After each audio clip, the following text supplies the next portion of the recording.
So welcome to the Regulatory Policy Seminar. I'm Joe Aldy, the Faculty Chair of the Regulatory Policy Program at the Mosavah Rahmani Center for Business and Government here at the Kennedy School. Let me open with a few reminders regarding the logistics of our online seminar. We are recording the seminar and we'll post it online. So if you know of someone who's interested but could not attend the talk live, in fact, I know of a few students who've expressed interest but have a class right now, please let them know that they can access the seminar at the MRCPG's YouTube channel. And I'll put this in the chat for you to access as well.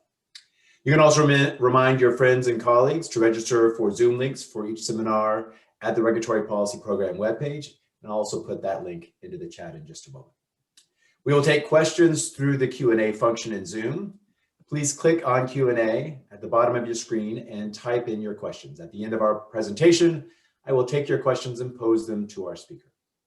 We're excited to have with us today Michael Livermore to present Cost-Benefit Analysis After Trump. What does the future hold? Professor Livermore is the Edward F. Howrey Professor of Law at the University of Virginia. His research focuses on regulatory review, environmental law, cost-benefit analysis, and the application of data science techniques to legal texts.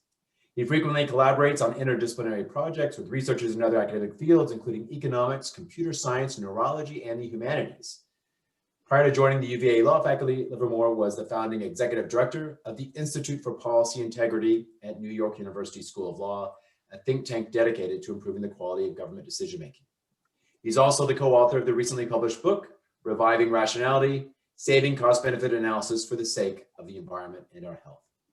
Michael, welcome to the Regulatory Policy Seminar. Okay, thanks very much. It's a pleasure to be here. So, the topic of the conversation today is regulatory review and cost-benefit analysis after Trump. But to kind of tee up that conversation, I think it's useful to place the Trump administration and then ultimately how the Biden administration will respond to the Trump administration within a broader historical context of how cost-benefit analysis and how regulatory review have fit into the U.S. administrative state over the last several decades. So there's a long history of the use of cost-benefit analysis in policymaking very generally, but in the U.S., the current architecture of cost-benefit analysis and regulatory review conducted through the White House and the Office of Information and Regulatory Affairs really got energized, got its real start with the Reagan administration. And in 1981, President Reagan issued an executive order requiring agencies that were engaged in rulemaking, that were promulgating major rulemakings, large economically significant rulemakings, to carry out cost-benefit analysis of those rulemakings and then submit those analyses to the White House, to the Office of Information and Regulatory Affairs for review. So 1981 is quite a while back now. Some of us feel that more keenly than others, but it's been 40 years since the Reagan executive order. So this is now a major, well-established part of the U.S. administrative state. So one of the important political dynamics that kind of surrounds the use of cost-benefit analysis in regulatory decision-making is that in those early days, when President Reagan first really got this structure in place, there was a great deal of opposition to the use of cost-benefit analysis and to White House regulatory review, and that opposition essentially fell along largely partisan lines where protection-oriented groups like environmental groups or labor unions, who were at the time mostly associated with the Democratic Party. Actually, back then, some of these partisan divisions were not as strong as they are today. So, for example, the environmental community more spanned across parties. It was more inter-party agreement about environmental issues. Back in the 1980s, environmental issues had become much more polarized in the past several decades. But even back then, there was a rough overlay between the political parties and these various interest groups.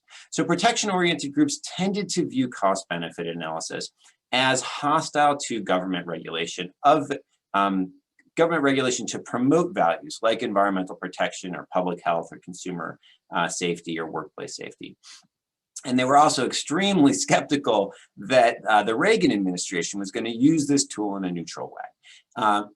Congressional Democrats shared that skepticism with a kind of an additional concern about their position of influence over administrative agencies vis-a-vis the White House. So they were concerned that the White House was going to impose its authority more firmly over administrative agencies. And they were certainly right about that. That was definitely part of what the Reagan administration was up to. And also, the Reagan administration was quite clear that it saw cost-benefit analysis and regulatory review as a tool to rein in the regulatory state, which it viewed as overzealous in imposing costs that weren't justified by benefits. And so this was essentially the dynamic for the first 12 years of these institutions, of OIRA performing this regulatory review role, the Office of Information and Regulatory Affairs, henceforth OIRA, which is the kind of lingo. And that's kind of the political dynamic. So when Bill Clinton came into office in 1993, there was some pressure on that administration to essentially undo the prior order that Reagan had put in place and take regulatory review away from OIRA or radically restructure it, de-emphasize the use of cost-benefit analysis. Certainly there were constituencies within the Democratic Party who pushed along those lines, but ultimately the Clinton administration resisted those pressures and instead largely kept in place the architecture that had been created by Reagan, although while at the same time implementing important reforms around transparency, around how cost-benefit analysis was carried out, and also using these institutions to promote its own regulatory agenda, which was much less deregulatory than the Reagan administration, and in fact included important efforts to move regulations forward. So what happened, this was a really crucial moment in the development of these institutions because it placed cost-benefit analysis and regulatory review within a broad bipartisan consensus about how regulatory decision-making ought to be done and was gonna be done in terms of both institutions and substantive standards. And so Clinton, with his executive order 12866, that executive order has really become an important foundational document in the administrative state in the US, and it's been carried forward through all subsequent administrations of both political parties, so through the George W. Bush administration, through the Obama administration, and ostensibly through the Trump administration, although we'll talk about that. And then again, with the President Biden has recently reaffirmed his administration's commitment to this structure.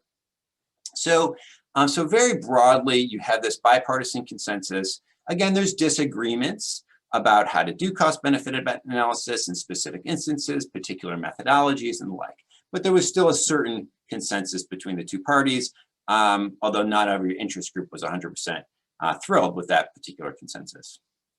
One of the important kind of setups to the Trump administration, or an important way to understand what happened with the Trump administration, which ends up, just a preview, departs radically from this consensus. Part of what sets that up occurred during the Obama administration. So basically, as I mentioned, protection-oriented groups had traditionally been skeptical about cost-benefit analysis, and regulated industry and kind of aligned ideological groups were more favorably disposed to cost-benefit analysis, given its origin in the Reagan administration. What the Obama administration, like the Clinton administration, faced to a certain extent pressures to get rid of cost-benefit analysis or radically change things around.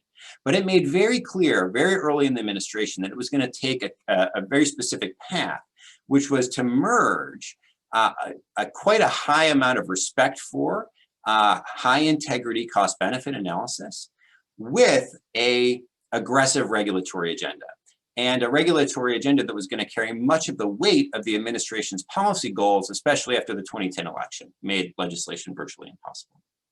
And so throughout the Obama administration's, throughout the President Obama's time in office, the basic playbook used by that administration was to promote strong protections for consumers, for the environment, and for public health, while also subjecting those protections to stringent cost-benefit analyses.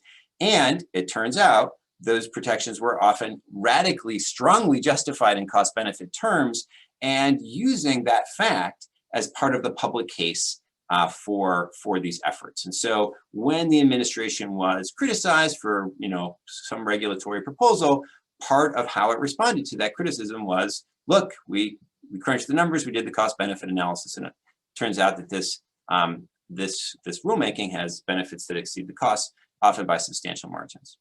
So, the Obama administration's synthesis, one of the consequences of that synthesis was essentially a reaction by many in the Republican Party and many Republican Party constituencies, many interest groups that represent regulated industry, was to reject or at least de-emphasize cost-benefit analysis and start to criticize the administration in kind of rhetorical terms to try to take the emphasis off of rational weighing of costs and benefits and place the emphasis elsewhere. So terms like the war on coal were started to circulate. The administration was accused of engaging in job-killing regulation during a time of high unemployment, and various other kind of rhetorical bombs were lobbed against the administration over and over and over again. Again, in part, this de-emphasizes rational weighing of costs and benefits in favor of some other set of norms. And so this all contextualizes when the Trump administration comes into office, even though that president departed in many ways from Republican orthodoxy. One way is that he really just followed through on broader trends within his party was in not holding particularly high regard for cost-benefit analysis. And so over the course of the Trump administration, we saw a wide range of different steps, and I'm happy to talk more about these in Q&A, that really undermined the prestige of cost-benefit analysis, the centrality of cost-benefit analysis in regulatory decision-making, the role of OIRA in regulatory review, and so on. So along these lines, one move was an executive order that required agencies to rescind two rules for every one new rule that it adopted, and that order didn't have any stipulation about that the rules that were rescinded should have higher costs than benefits, or there wasn't language about balancing costs and benefits. It was just this kind of accounting exercise. Okay, so we're now in the post-Trump world, and the question for us is what does the future hold in terms of moving forward? So we've seen with the Biden administration really a return to the bipartisan consensus around the role of cost-benefit analysis and regulatory review. Of course, it's still early days, but the administration has made clear through an early memorandum that it plans to continue to use the structure developed by President Clinton in Executive Order 12866. And that this was, so this really reaffirms the longstanding structure that we've seen over the course of several decades. And this administration has also set out an agenda for continuing to improve the practice of cost-benefit analysis and regulatory review. And we could talk a little bit about what that agenda looks like. One of the key features of that agenda is that although it is an important reform agenda, it also derives from and is consistent with long-standing efforts to improve cost-benefit analysis and regulatory review. So just to give two examples. So the memo specifically states that part of what it's looking for in its efforts to reform these institutions is making OIRA more proactive. Right, so that OIRA is not merely reacting to what agencies are doing, but is proactively going out and looking for opportunities to improve the status quo. So this is very much has its roots in a bipartisan tradition. In fact, the administration that took the most consistent efforts to give OIRA a proactive role was the George W. Bush administration. So under George W. Bush, the administrator, John Graham, the OIRA administrator, John Graham, instituted a practice that is called prompt letters. And so what prompt letters were is exactly what it sounds like. It's OIRA having a proactive role, identifying areas where agencies should consider regulating, or should consider acting, I should say, where agency action will have substantial net benefits. And in fact, the Administrator Graham sent out many of these prompt letters, and some were acted on, and important policies were implemented. So, the Biden administration efforts, as they unfold, as we see them unfold, to give OR a more proactive role, really resonates with this practice that was developed under the George W. Bush administration, under a Republican administration. So that's one area that the Biden memorandum carved out for reform. Another area is in taking greater concern for distribution and equity. And again, this is this call for more careful attention to equity and distribution has been around for a number of years, a couple of decades at least. Again, going back to Bill Clinton's executive order, there's language in that order that instructs agencies to take into consideration distributive effects. Now, agencies haven't necessarily done a wonderful job of carrying out that mandate, and so there's plenty of room for the Biden administration to improve practices around accounting for distribution. And again, I'll expand on that a little bit, and maybe we'll focus on some of that during the Q&A. But the part that I want to emphasize here is that even the administration's calls for reform in the areas of cost-benefit analysis and regulatory review are very much grounded in this bipartisan tradition that extends back, many decades, and which the Trump administration really radically departed from during its 4 years. So one point that I think is kind of really fundamental to how these institutions are going to evolve in the coming years and potentially decades is how this partisan dynamic continues to change, or if we get into a settled partisan dynamic. So there's a couple of different ways that one could imagine this unfolding. Prior to Joe Biden's nomination and his election, it wasn't necessarily clear where the Democratic Party was going to go after the Trump administration really brought cost-benefit analysis into disrepute and unsettled the settled dynamic, the settled bipartisan dynamic. The Biden administration has made clear, I think, at this point, that it plans to return to the prior consensus and operate from there.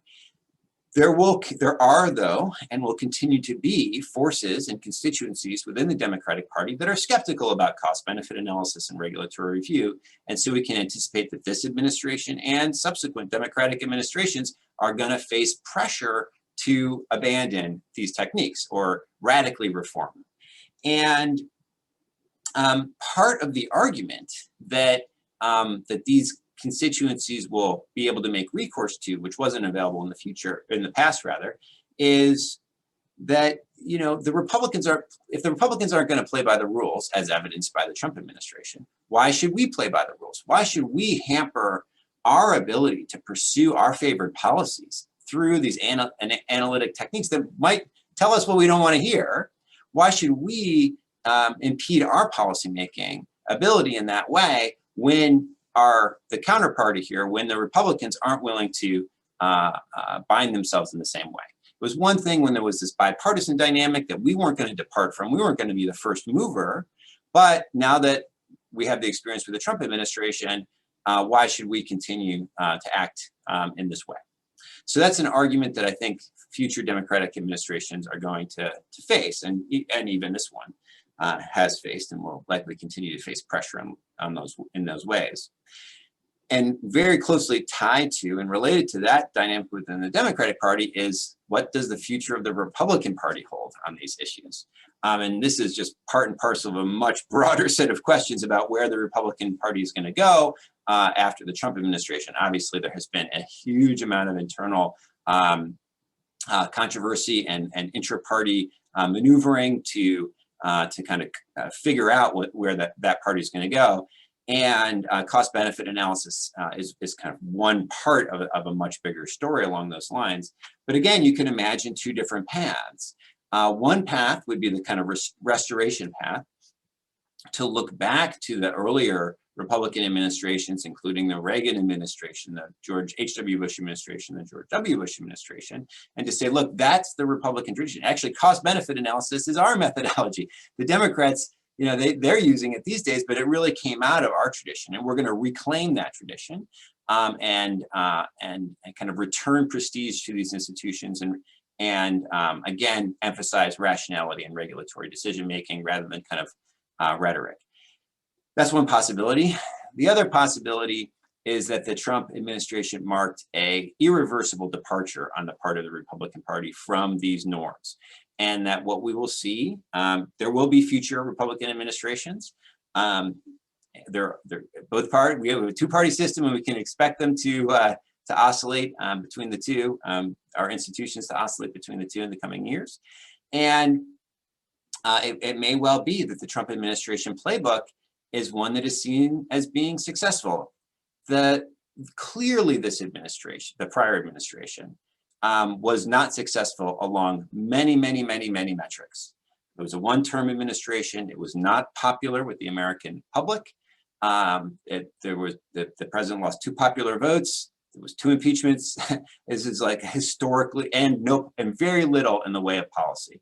There's some judges that got appointed, but most of the major policy initiatives of the administration failed. They failed because they kind of never made it out of the administration. They failed in their implementation, and importantly, many of them failed in court. In the regulatory domain, part of the dynamic is that most major regulations are litigated. They're going to be brought before an Article 3 court that, our independent judiciary that's going to take a look. And there are various legal standards that are applied, including arbitrary and capricious review under the Administrative Procedure Act. And this administration, the prior administration, had an extraordinarily terrible record before US courts, losing something on the order of 80 to 90% of its administrative law regulatory cases, which is just a staggeringly huge loss rate when a normal administration would be expected to win 70 to 80% of its cases. And so the shoddy decision-making, the failure to adhere to appropriate procedures, the failure to carry out rigorous analysis really ended up hurting the Trump administration in courts. So it would be peculiar in some ways if some constituencies within the Republican Party or politicians within the Republican Party saw the Trump administration as a success. But one could imagine a shaped up version that didn't look to the kind of past of the party, didn't look to the traditions of the party, and instead, around cost-benefit analysis specifically, and instead decided that, the moving to more rhetorical terrain, focusing on the reduction of cost, focusing on villainizing regulation or villainizing the federal bureaucracy, ideas like the deep state and accusing agencies of job-killing regulations, that ultimately could be seen as a successful political strategy, and the efforts could go into not rethinking from the ground up whether that's the right way to go, but rather in cleaning up the rhetoric, making it a little bit more respectable, a little bit more defensible, kind of taking off some of the rough edges, but going with that same basic strategy. If that is the path taken by the Republican Party going forward, and I don't know that it will be, no one knows that, but if it is, I think that will place an enormous amount of pressure on the Democratic Party, leaders in the Democratic Party, even those who are sympathetic to cost-benefit analysis. Because it's just very hard to imagine how this will work as a one-party affair. If the Democrats are, seen, at least, within the party as constraining themselves in ways that their, political opponents are not, it's just very hard to see clearly how that's going to remain a dynamic that is sustainable over time. So I think what I will be looking for in thinking about the long-term future of cost-benefit analysis in the coming years is I think we know more or less where the Biden administration is going to go, but what the really open question is where the Republican Party is going to go. And that's going to really affect the dynamics, I think, in a very deep way. All right, so just in a few final minutes, maybe I'll unpack a little bit what I think of are the kind of major areas that this administration is going to pursue and that we can kind of be looking at in the next 2 to 4 years. So one, and I think this is the emphasis right now, is undoing much of the bad stuff that the Trump administration had done. And this means undoing bad methodological decisions. It means undoing bad regulatory decisions. And that's very time consuming. That can be a lot of work. And it's unfortunate that the administration is kind of moving in with that essentially a backlog of must-dos in its early days. And of course, this is on top of a raging pandemic and a very serious economic crisis. So there's just an enormous amount on this administration's plate. There's only so many hours in the day. So undoing the harms that the regulatory harms from the Trump administration, undoing the executive orders, that was easy. That was kind of a day one action. But unwinding regulations adopted by the Trump administration, that's can be a much lengthier process. And it just kind of depends on whether rules were finalized or, whether Congress is going to get involved. It's a very, can be a very time consuming thing. So there's going to be some of that in the next year to 18 months. But more proactively or more kind of positive, the more positive agenda, what I anticipate or what I would hope this administration will pursue around ideas of equity, efforts to quantify costs and benefits that have resisted quantification in the past or that have been unquantified. I think this is an important area where progress can be made. Another area where there's kind of long-standing bipartisan consensus that improvements can be made is in what's sometimes referred to as retrospective review, which is essentially evaluating the efficacy of regulatory decisions. I have some thoughts on how that process can be improved and maybe some of the limitations of prior efforts. So maybe that's something that we can return to in the Q&A. And just to set up perhaps a discussion about equity and distribution, one of the things that I think is important to consider in this area is how multifaceted that set of issues are. I think from an economics background, for folks who are trained in economics, trained in public policy, when folks talk about cost-benefit analysis and distribution, the mind almost immediately goes to concepts like equity weighting and cost-benefit analysis.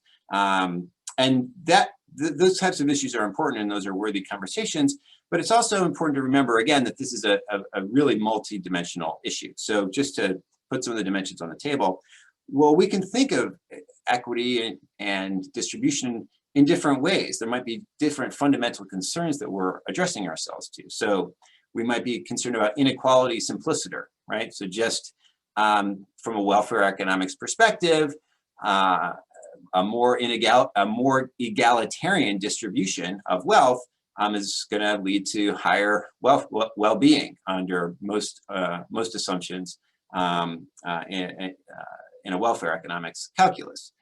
We might be specifically concerned with poverty and the role of the regulatory system in either enhancing or the potential role of the regulatory system in intervening in cycles of poverty and the like, or the role of environmental health in poverty and even potentially multi-generational poverty. So that's somewhat related to inequality, obviously, but not exactly the same thing. A concern for the least well-off in society. We might be worried about specifically group subjugation, in particular around issues of race. And so that's another kind of specific, all these ways of thinking about equity intersect with each other, but they're not exactly the same thing. And it's important to attend to some of these differences. There's also different ways that we can think about incorporating concerns about all of these features of equity into regulatory decision-making. So again, from a regulatory economist or an environmental economist might, or a welfare economics person might immediately think of equity weighting and cost benefit analysis as a way of incorporating concerns about distribution into an analytic framework. And again, that's a worthy conversation and worth considering. But there's other ways to think about this as well. So for example, agenda setting. So we don't necessarily need to change rules about how we weigh costs and benefits. There's a vast landscape of potential efficient, right, regulations, movements from the status quo that would lead to an increase in efficiency using standard Kaldor-Hicks efficiency criteria, just meaning not weighted according to distributional effects. So just on the basis of economic efficiency, there are many moves that an administration could take.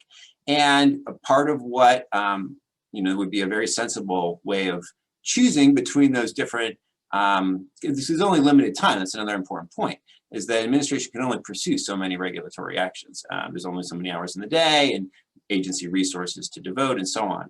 And so using concerns of equity, considerations of equity to help select between which efficient policy moves an administration might devote its resources to is a sensible way to integrate equity concerns into regulatory decision making. And so that's another. So we don't just need to think about equity weighting or distributional weights. We can also think about the role of equity in agenda setting, or we can think about the role of equity in a decision-making process in terms of who's participating in regulatory decision-making, who's at the table, what are the groups that are represented. And these types of process concerns are often at the heart of many critiques of regulatory decision-making, especially coming out of the environmental justice movement. So it's not just about outcomes, it's also about how we arrive at our decisions. There are empirical questions. There's been long-standing concerns, again, that some of the ways that we do risk assessment is inadequately attentive to communities that are subject to multiple risks. And that we can just, it's not a matter of, it's not even really a normative matter in some ways. It's just, if we want to do our empirics right, part of what we should do is take into consideration multiple risk populations. That's just an empirical matter. But an attention to equity, being mindful of equity and injustice helps us, target our attentions in ways that can actually just improve our empirical analysis.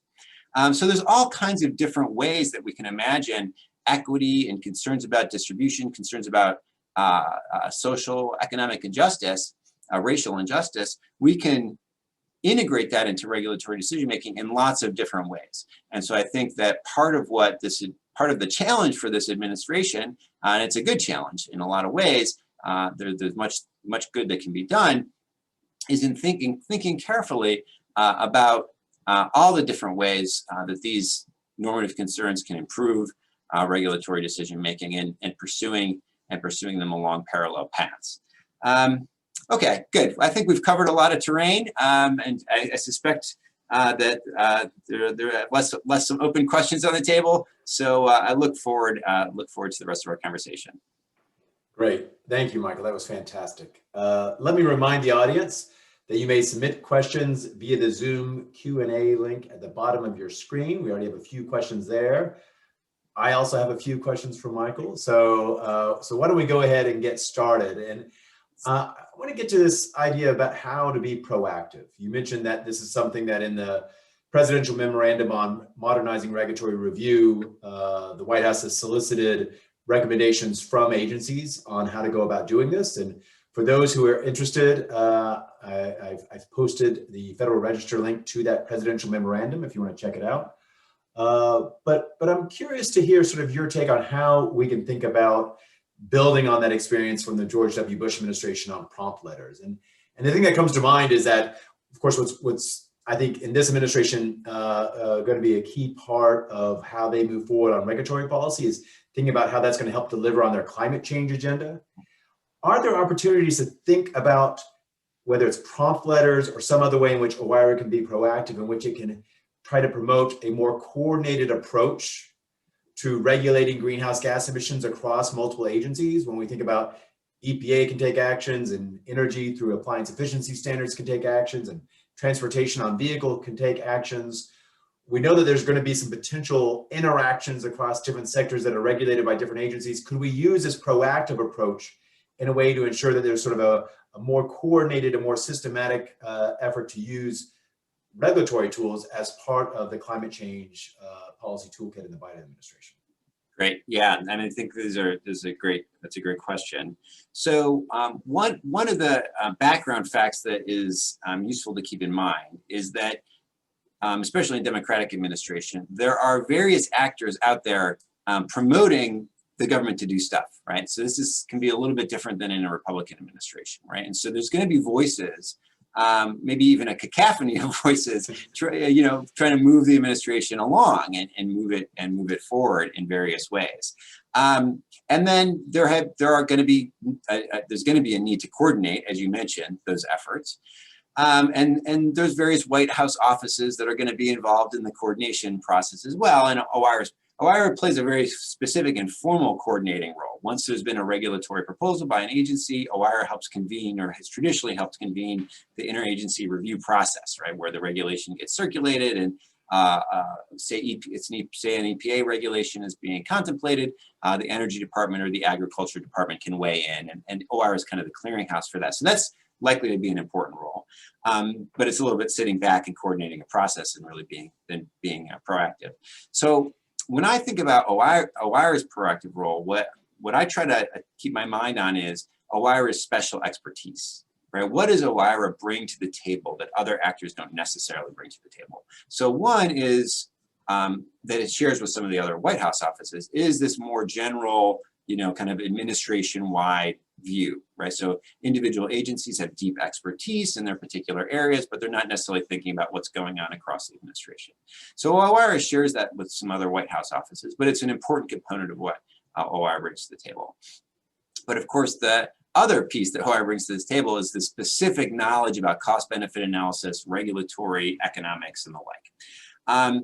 And so that's, I think, how OIRA should focus its proactive role, should be around that kind of special expertise.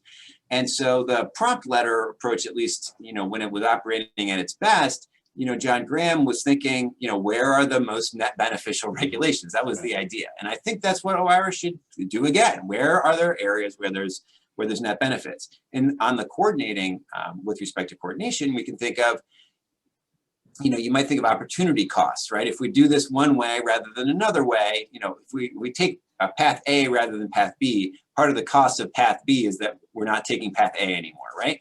And so OIRA is going to very naturally think in terms of those kinds of opportunity costs. And so being the person at the table who's kind of raising those issues, and opportunity costs to say, look, energy, you're thinking about doing this, but actually EPA could accomplish some of the same things. And that brings its kind of 30,000 foot perspective with a specific eye towards opportunity costs. And then there are tools like the social cost of carbon, which are essentially ways of doing exactly that, of asking, like, what are the most effective ways across the administration. And so having a harmonized social cost of carbon, that's something that the Obama administration has promoted, ensuring that we're using the social cost of carbon consistently across the administrative state is another and very important coordinating device. Kind of operates like a price, has a kind of this works in the same way that a price works in markets. And so one idea that I've, Ricky Revesz, my co-author on Reviving Rationale, and I have promoted in other work, is that OIRA might play a role in overseeing the petitioning process. So one of the ways that you can try to get agencies, that agencies actually do decide what to do, is responding to petitions for rulemakings or petitions from actions from the public. Right now, that's an entirely internal process at agencies, but you can imagine OIRA playing a role where basically, they said along the lines of, look, if you have a petition before an agency and you think that there are really large net benefits that an agency is leaving on the table, let us know. And, part of what we're going to do is highlight those areas back to agencies to make sure they're giving them enough attention. Great. So you, of course, talked about some of what the Biden administration is doing is sort of looking back at what they may want to undo from the Trump administration.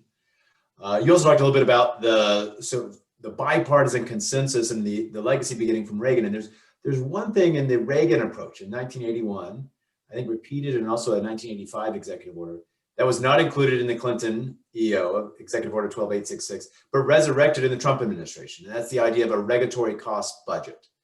And wondering if you have anything you'd like to say about the efforts in the Trump administration to try to use a regulatory cost budget, whether or not you thought that actually helped promote cost-effective regulations, or if you have other thoughts about this as a tool. Yeah, I'm pretty down on regulatory budgeting as a concept, especially when you compare it to cost-benefit analysis. So, and it's useful to kind of think about them in relationship to each other, right? And the way I think about this is, what kinds of information would you need to be able to do a good cost-benefit analysis that leads to good decision-making versus what kinds of information do you need to do a regulatory budget? And basically, I think in part the regulatory budget is intended to say, essentially, look, we don't, we want to actually reduce the amount of information that agencies have to process. So just to explain what is a regulatory budget, you basically go to EPA and say, look, you can impose, I don't know, whatever it is, $10 billion worth of cost on regulated industry every year. You go get the most environmental benefit out of that budget. And the idea is that it imposes some discipline on agencies. If they're going to spend money out of the fisc, they have to go through the budget process. And this is essentially a similar idea. Under cost-benefit analysis, what you do is you look at each kind of specific regulatory action and you ask, what are the benefits of this action? What are the costs of the action? What are the alternatives? And you try to maximize net benefits on the margin between the different alternatives, maximize the total net benefits. So I think the problem with regulatory budgets is setting the budgets. It's like this utterly arbitrary exercise, and it could lead to all kinds of inefficient outcomes, both over or under regulation. And so this is the problem. And then the problem is especially severe under the Trump administration because they set the regulatory budget at zero, essentially, or the status quo, I guess. That's sort of incremental cost. Yeah, no more, right? So whatever the status quo is. Well, who knows whether that's a good idea? I mean, maybe we have way too many regulatory costs we're imposing on industry and we're not getting enough benefits out of it, or we're imposing not nearly enough regulatory costs. It's just, who knows? Right? And there's no reason to, and subjecting like an individual rulemaking. So then an agency comes along and says, okay, I've got this rulemaking that generates, a gajillion dollars worth of benefits, but it's got some additional costs. Well, now, this clearly we should just do this, right? It's a good idea. But now the agency can't just do it. It has to go out and has to find some other area where it can reduce costs. Also, if you look, the analogy of the federal budget as like a paradigm for, like a rational decision-making, and, I don't know, I don't get that either. So in any case, I don't think it's a great paradigm. It kind of came out of the same movement that promoted cost-benefit analysis in the regulatory state, concerns about overregulation and subjecting agencies to discipline and the like. And I just think cost-benefit analysis is such a superior tool, which is why it's really been used and has worked its way into practice in a way that the regulatory budget really hasn't. Great. So I'd like to address the issue you raised about how we evaluate regulations, but let's start sort of one level higher up. What do you see as sort of the pros and cons of using benefit cost analysis? Or how do we, put it another way, how do we evaluate the performance of requiring regulatory review and regulatory impact analysis in our development and promulgation of regulations? Mm. Yeah, it's a hard question, like many evaluative questions, because there's not a clear counterfactual, right? And so we want to ask, what would our regulatory decision-making look like if we didn't have cost-benefit analysis? And we kind of compare the two. So there are some specific cases where we know that cost-benefit analysis, or there are good reasons to believe that cost-benefit analyses in the past seem to have led to good decisions. So there's a very kind of classic example during the Reagan administration when the U.S. was in the process of getting the lead out of gasoline and phasing out the use of leaded gasoline. And the Reagan administration wasn't sure whether it wanted to continue with the policy. And there were forces within the White House who were pretty hostile towards the policy. And it was ultimately, at least as the story goes, it was ultimately the cost-benefit analysis that was done by the agency that worked its way up into the senior levels of the White House that convinced the president and the senior advisors to the president to move forward with the phase out of lead and gasoline. And that, of course, has led to tremendous benefits. So there's a way in which we could almost just say it's paid for itself. You know, the lead and gasoline thing almost pays for itself. I think that the use of cost-benefit analysis has also really helped EPA. I mean, the need to respond to OMB and OIRA has led EPA to build out its economic analysis workforce, right? So then we now have, you know, many, over 100, I think, still these days, economists at EPA.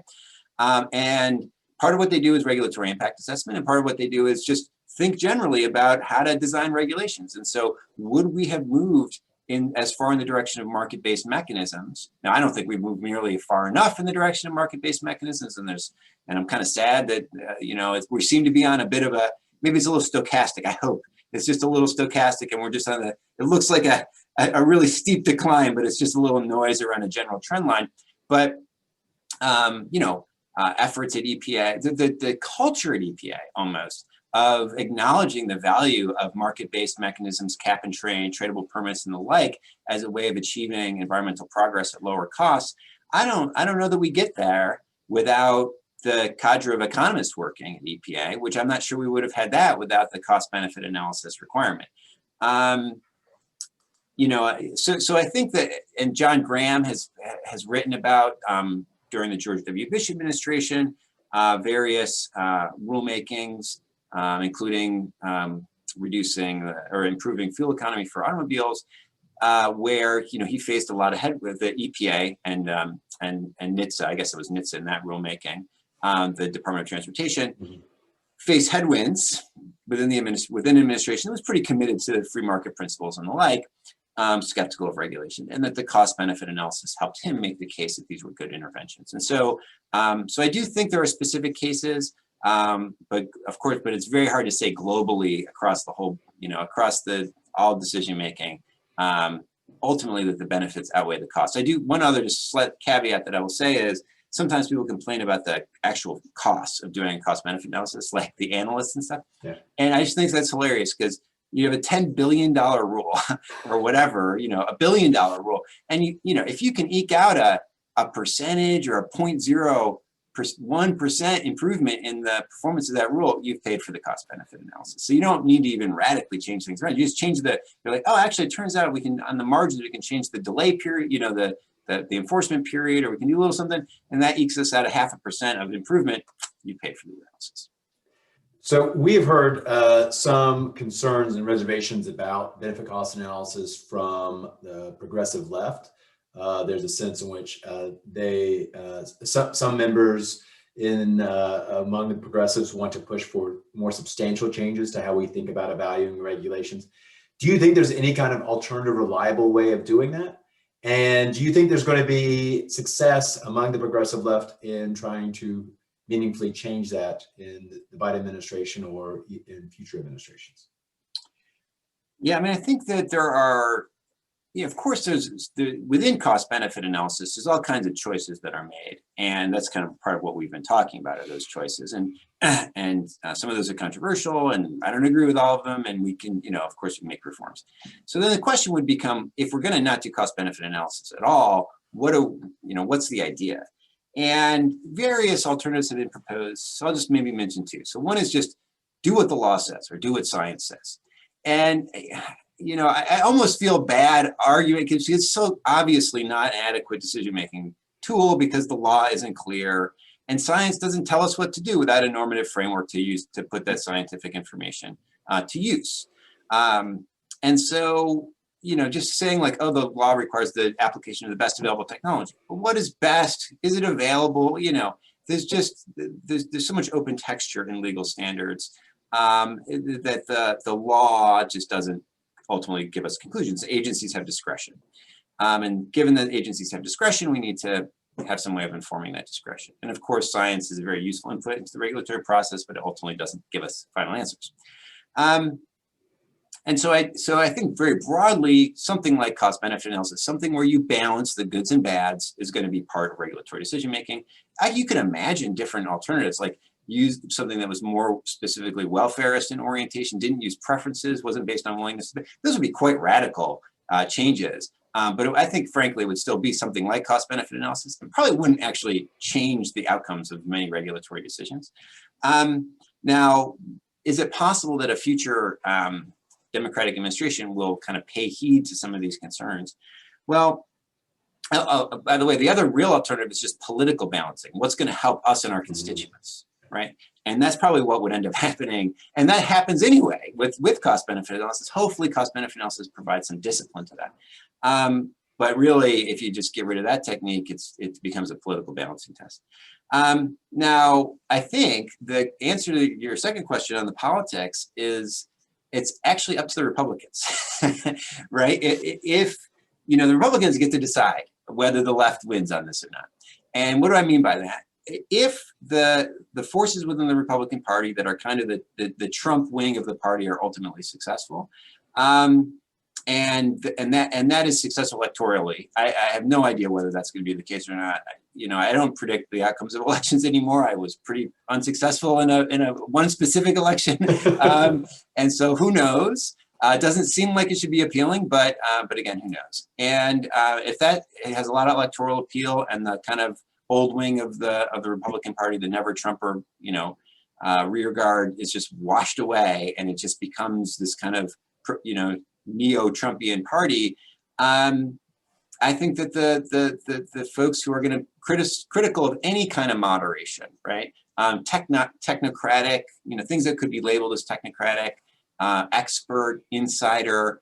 If that becomes the kind of if these are just dirty words, you know, and that no one wants to be associated with them, then a technique that is frankly a professional technique that requires some technical expertise in order to do properly, you know, that's associated with expertise and so on, is just going to have a hard time surviving. So we have about a little more than 5 minutes left, and I want to ask two more questions. One about distribution, because I think it's clearly going to get more attention, and we have had a few questions from our attendees on that. But before I do that, I want to, you know, I want to take the opportunity here that since we have an expert in administrative law, I have to talk about Chevron. And especially given what you just said in your last response about just interpret the law the way it's written. We've had since the mid 80s this Chevron principle that where the courts sort of recognize the expertise of the agencies, and there's some deference. There are some standards for this, but deference to agencies and how they interpret the law. One may argue the most persistent impact on regulations and regulatory policy from the Trump administration may be in those court appointments, the appointments of judges on the federal bench, and how that may influence the interpretation or changes to the interpretation of this Chevron doctrine. Do you think benefit cost analysis, rigorously applied by agencies, especially in those contexts where their statute has some discussion about the need to weigh benefits and costs one way or another? And so in this sort of energy and environment space that we've been talking about, the fuel economy standards come to mind, appliance efficiency standards at the Department of Energy come to mind. Do you think that benefit cost analysis can help these agencies defend potential challenges to their rulemaking on what may be modifications to the Chevron principle down the line? Yeah, great. So, so I think there's two answers to your question in a sense. One is doctrinally, I don't think that any of this necessarily fits together, because Chevron is a doctrine around deference, and there's, you know, cost benefit analysis is often kind of worked into the judicial review process through arbitrary and capricious review. There are some statutory standards. I think agencies trying to get out of doing cost benefit analysis are going to have a more difficult time. But more broadly, though, if we take a step back from the kind of very specific doctrinal kind of levers that are moving around, I do think that, you know, and this is very important, is that, you know, lawyers can, you know, justifiably focus on these doctrines and trying to make them all work together. But an agency that goes into court that has done a serious analysis that a court can look at that makes sense, that uses standard methodologies, is going to have a better,